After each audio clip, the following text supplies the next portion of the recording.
Welcome to Not Milk Never Milk. Subscribe if you're lactose intolerant. In this video, I will show you how to make delicious tofu pudding.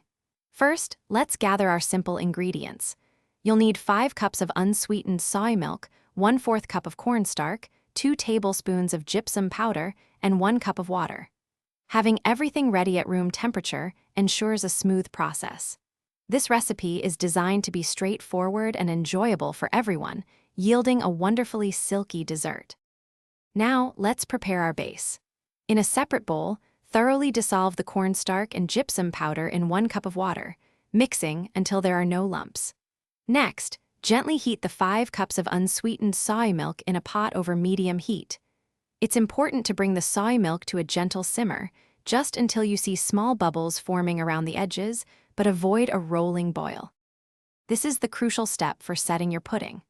Once the soy milk is simmering, slowly pour it into your cornstarch and gypsum mixture, stirring continuously to combine everything smoothly.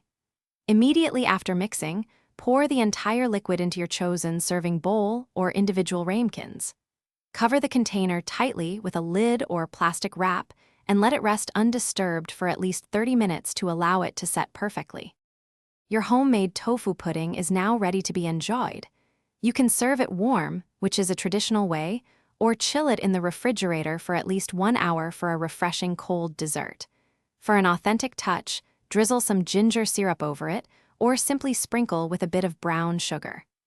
This silky, delicate pudding is a wonderful, light treat that you can easily customize. Thanks for watching. If this was helpful, leave a like and consider subscribing. See you next time.